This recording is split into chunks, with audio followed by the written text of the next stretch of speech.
Hey, what's up, guys? This is Mark with Student of Life. Today I'm going to be talking about what it was like, or the things I learned training in Thailand for 3 months, training Muay Thai in Thailand for 3 months. And if it's something you're interested in,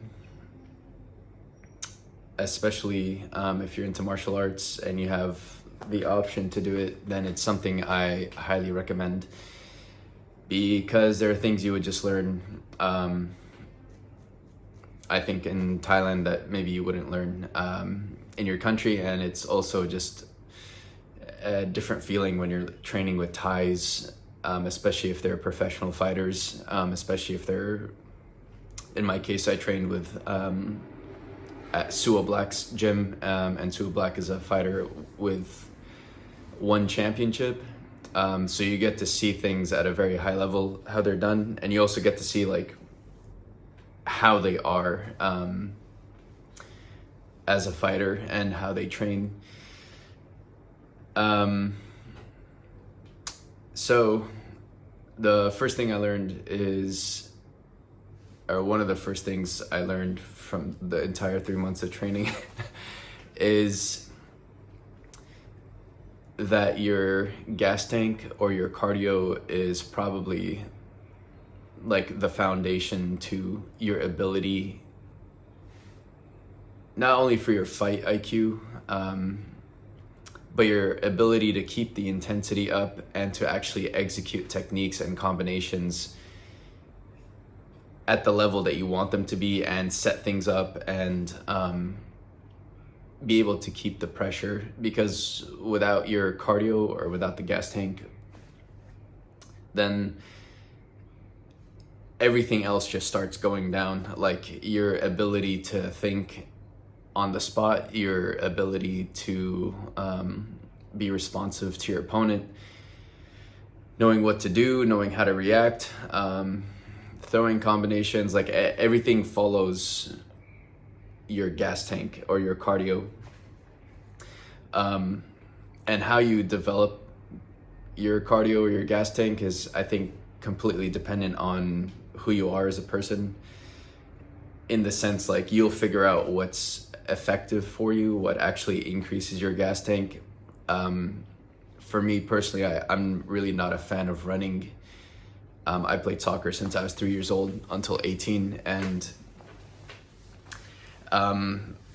running to me is not as effective as just sparring many rounds or using resistance jump ropes for 30 minutes plus and just continuously going.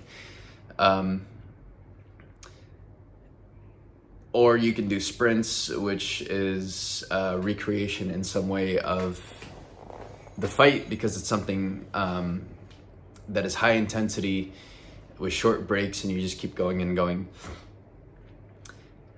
But training with the Thais, which was different than training in the US, is they just keep going and going and going. Like in a 2-hour training session, there will maybe be 20 to 25 rounds,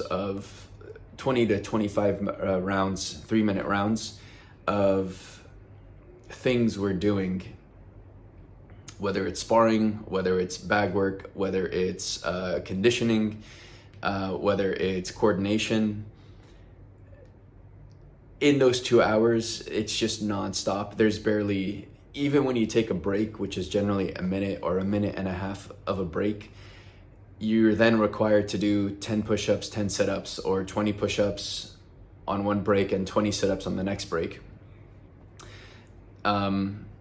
This is active rest, and something to kind of condition your body to get used to, like in between fights, in between rounds, when you're resting, that you're not really resting, it's active resting. Or even during the fight when you've let go of the gas pedal, like after you've done your strikes and you've got those few seconds between each other, like that's active resting. And that's completely different than my experience in the United States. And I've been to a couple gyms, even to a Muay Thai gym with my friend who the coach of that gym was Thai, but the way training was structured, it's just completely different than the way Thais do it at a high level. And so, however, to get to that gas tank, especially if you're not someone, at least for me, like I realized that I don't, like what I also got out of that training, the training camp, is I really don't care to fight. Like I have zero interest in wanting to fight. And I learned that my interest in martial arts is maybe at 60 or 70%. Like I want to do it as a lifestyle, but to push myself and take myself to the next level, I have no interest. And I will get to that later, because of the burnout that I dealt with and the withdrawals that I'm still dealing with, from finishing the training camp and training so much, and just dealing with the mood swings and the hormones and all those things. The second thing I learned, which is weird I think to say, is that the myth of aesthetics one way or another has been debunked, psychologically, for me at least. And what I mean by that is, just because someone looks muscular doesn't mean shit. It doesn't mean anything when it comes to skills, when it comes to fighting, etc. Like, yeah, is there truth that if you're a big motherfucker, like you've just got raw power? Absolutely. And there's clearly there's levels, and it's also like how you're able to read the situation with your opponent, like what you can and can't do, because there's limitations for you as a person with your body type, with the power that you have, the speed that you have, the reactiveness that you have, versus an opponent that's taller than you, bigger than you, or even like shorter but more nimble and is more agile and is extremely aggressive. Like, there's adjustments to be made on both levels. Like, just because you're tall and big doesn't automatically mean you're better. So, and that's where the skill comes in, regardless of like what your body type is. But one of the biggest lessons is that the aesthetic of someone, how they look, doesn't matter to many degrees. Like, I fought with Thais that were skinny as a stick but dense as fuck and whoop my ass every day, whether it's in clinching, whether it's in boxing, whether it's in just kickboxing, whether it's Muay Thai. It just didn't matter. What mattered in those scenarios were skills, which they had a lot more of because they were more knowledgeable about what to do in different situations. They knew more techniques. I mean, I had a guy that was a teenager that was skinny as a stick that like chipped my tooth, because he knew how to manage distance better than me. And when I speak about this, as I'm talking to the audience, for my background, I'm not a fighter, and I'm not a professional. Like, I don't even know if I consider myself an amateur, but I've been doing martial arts I've been doing boxing and Muay Thai for, I believe like six or 7 years. Which leads me to my next, which I will connect to my next lesson. I just wanted to finish on this point, which is that if you do end up learning martial arts, at some point you learn that someone's aesthetic, the way they look, it doesn't matter. which is why if you ever see like street fighting videos or videos with like someone that actually trains combat sports versus someone that doesn't, you'll see how calm they are, regardless of the situation. And they're also fine with someone that is bigger or more muscular than them. It doesn't matter. And this was a myth that got busted while I was training. Because I even was sparring Westerners that were bigger than me, but they didn't have the skill set, which gave me the advantage. So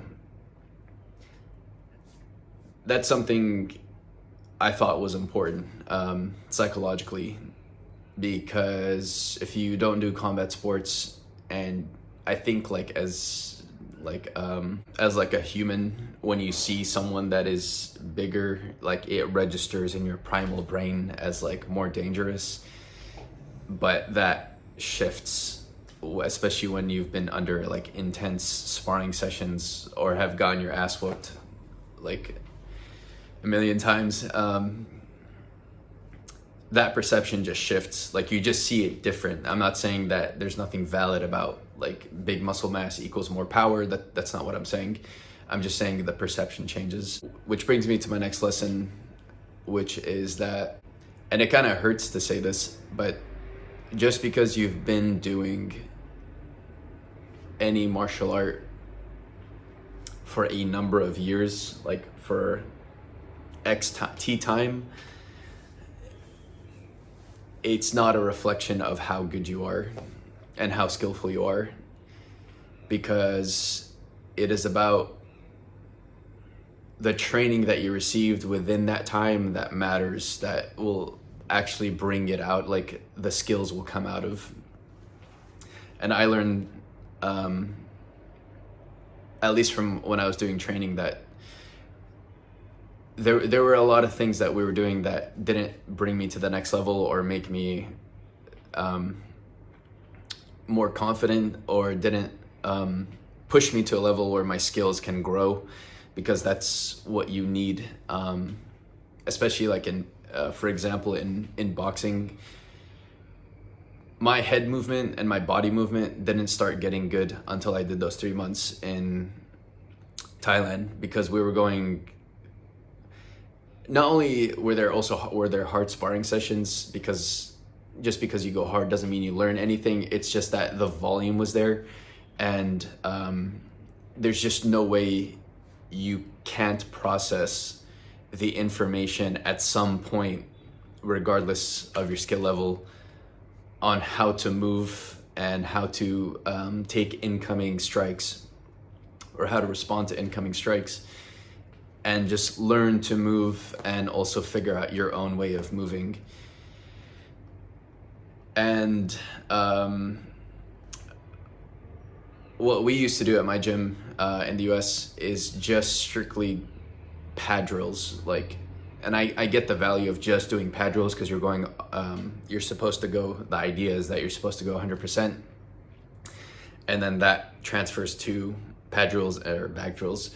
And the idea is that that is supposed to transfer mentally to a fight. However, what it misses, in my opinion, is the skill building level, like the technical level. And you need both. You need the intensity and you need the skill level to be a more complete martial artist. And so just because you've trained for 20 years, 10 years, 5 years, does not automatically translate to you're the shit, you're good, you know what you're doing, etc. It's about the intensity of the training within that time. It's about how you're processing the training. And it's also about the volume of training within that time, because when I was training in Thailand, I was training 4 or 5, and if I could, 6 times a week, between 2 to 4 hours of just nonstop training and conditioning. And there was no way not to learn things or be better at boxing or Muay Thai. And I can confidently say now that things have gotten better. Lesson number 4, technique, technique, technique. The Thais, the way they train is very technical, which I love, and it's part of the art form. And part of learning technique is the precursor to being good technically is doing the training in volume, but you also need to be in an environment where people are willing to teach you and that you're also willing to teach or want to teach. For example, my weakest skill was clinching in any form, whether it's just regular clinching, whether it's throwing strikes in clinching, whether it's defending clinches, just clinch as an art or a combat skill in general is so technical, and the rabbit hole just goes deeper and deeper the more you learn, because there's so many different ways to do the clinch, that just mindlessly like grabbing people and throwing knees or whatever, it just doesn't really teach you much. Like, you need people to teach you how to get out of different situations, how to clinch and block knees, and how to clinch and block elbows at the same time, and how to move out of different situations. Like, instead of being like head to head like this, what if like you're on the side and he has a grip on you? Like, what are ways to get out of it? And that's another thing that I didn't really learn in the US at my gyms, like, are the fine details, in this case with clinching, but the finer details when it comes to Thai kickboxing and clinching, which obviously the Thais have mastered because they've been doing this since they were like 4, 5, 6. I mean, when I was at the gym, you had like 3-year-olds who were sons and daughters of the trainers, like, because they're always running around, that they start training at that level. I'm not saying they're going hard as fuck, but they just start learning like little things as they go along. The 5th thing that I've learned is, and I touched on this, that the initial reason I did this, the initial reason I did 3 months,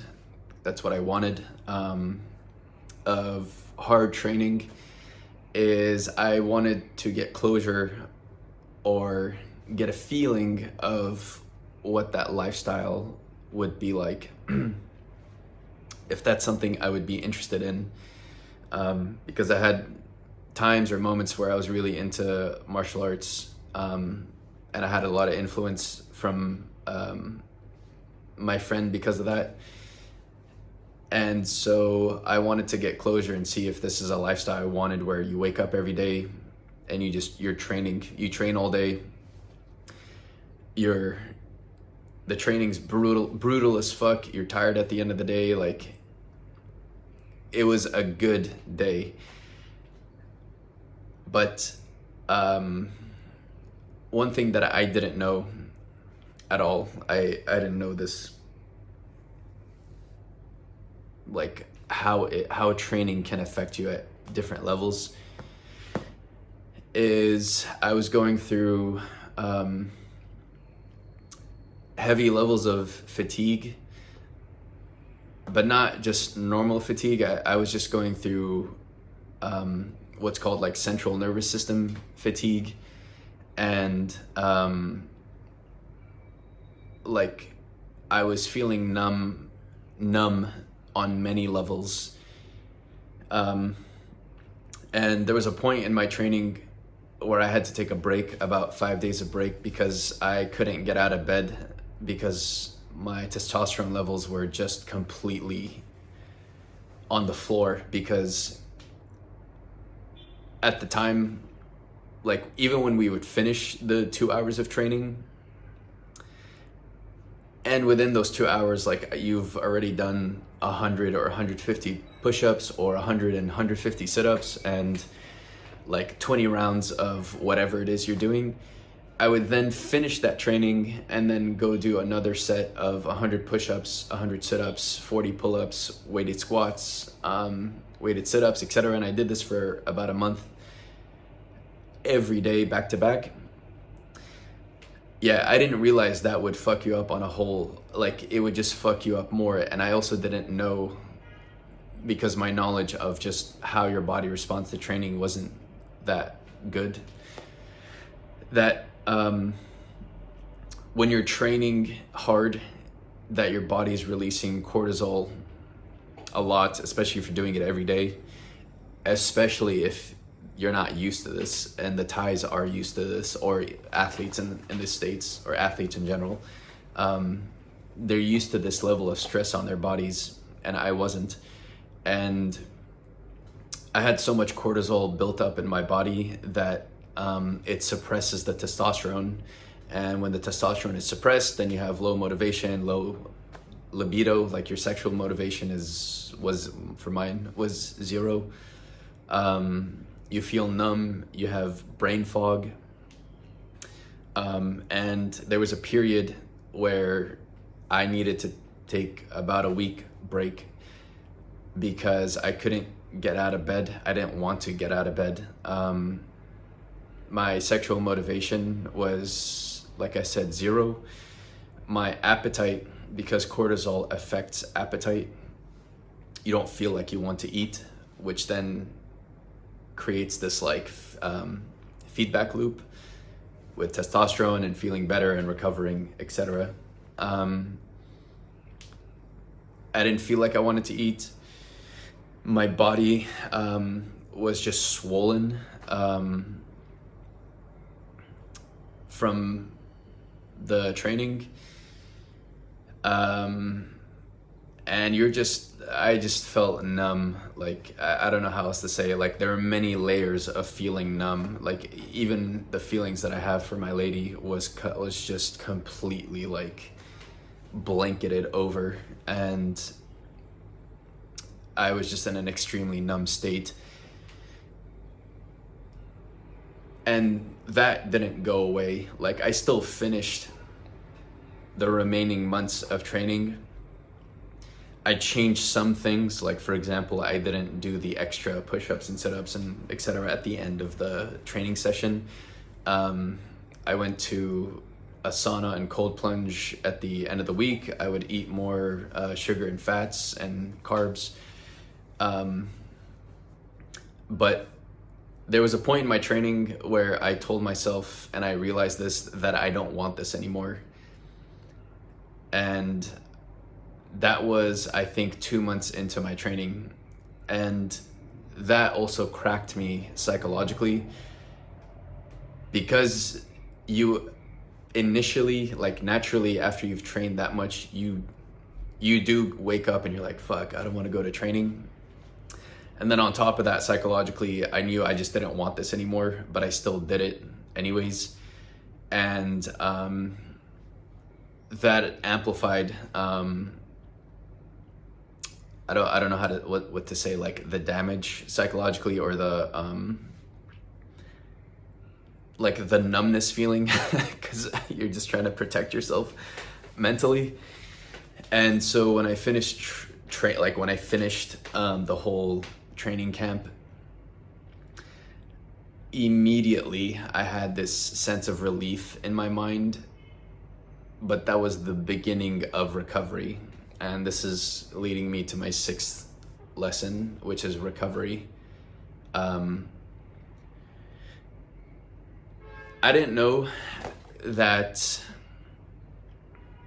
well, number one, I didn't know I was affected this much. And number two, I didn't realize that recovery would take so long. It's been about 4 weeks, the start of the 5th week, and I'm still recovering. like I still feel layers in me blocked or still numb. But in the first 2 weeks, and I feel sorry for my lady, she came to visit me, and I had zero emotional appetite for anything. Like my emotional state was completely broken and shut down. Like I couldn't handle anything beyond like, I just need to sleep right now and wake up. I'm hungry right now and I want to eat. Like I couldn't handle my emotion. Like my emotions were numb, but like I couldn't handle, for example, things that she was going through, or she saw that I was being different, and so that there would be discussions about those, and I just couldn't handle it. I'm like, I was just like, I don't give a fuck. Like I don't care. Leave me alone. Like I need to, I don't know what's going on with me. Like I just need to focus on myself. And it turned out like what my body needed and what my body still needs was just, what's it called? Just silence, needed to be left alone. You need to sleep when you need to sleep. You need to eat when you need to eat. Because you're just really low on nutrition and body fat, etc. And so the recovery phase is still ongoing. It's getting better. Like I'm feeling more things. I'm remembering how to feel for certain things. I'm able to like take stress. Like I'm able to respond to stress in a healthy way. I'm not randomly getting angry. I feel my testosterone levels getting better. I haven't done any physical fitness or anything in the last month, which is part of the recovery, I think, unless you're doing something light. But even then, like as I'm traveling, because I'm currently in Myanmar, when I would go do touristy things, like you just feel your body getting tired very fast, and that's a sign that you're not fully recovered yet. So I didn't know that this is what fighters go through or what athletes go through, and what they've been going through. And this just adds another layer of respect and understanding for these people that give their like physical beings for whether it's to entertain us or to for them to achieve their goals and like have a legacy and all these things. Like I just didn't realize it gets that bad. And this is someone speaking as like who's not an athlete, who doesn't have the schedule of an athlete, and also who doesn't who hasn't been training 10 plus years with a strict schedule, and like is constantly in a state of like, whether it's fatigue or numbness or whatever it is. But the difference is that is something they want, and that should lead me into my last lesson. Sorry about that. Is the people that do really well within martial arts or within fighting itself boils down to how bad do you want it? Like, how bad do you want to win? How bad do you want to fight? Like, wanting to fight, and I would even translate this to a street fight, like psychologically, you want to feel like you want this, like I'm ready to fucking go. And I didn't realize how important psychologically that factor is until you actually start fighting. I mean, when I was sparring, or like I would be put in situations where I'd be dealing with Thais that they don't speak English, but they're sparring hard as fuck. And initially I didn't want to be in that situation, but you're in that situation, and so you're just not going to let this person like damage you. So you have to, or let them hurt you, or even get strikes on you. Like you have to just be ready to go and want it. Like, so I would say that these 7 were the biggest lessons or takeaways that I got from training 3 months in Thailand. And if this is something you're thinking about, I highly recommend, I advise you to go do this, because it's a once in a lifetime opportunity unless you live there as a foreigner. And the Thais are an amazing group of people. They're very accepting. They're always happy. That's why it's called the land of smiles. And don't be afraid or shy if you're someone that doesn't know much or feel like you have to be good to then go to these training camps, because the Thais just don't care. They just care that you want to try, that you're willing to be there and push hard, and that's all they give a fuck about, and that you want to learn.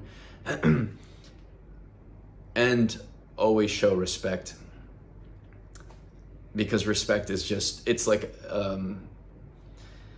it's a baseline cultural expectation in Asia, and especially in Thailand.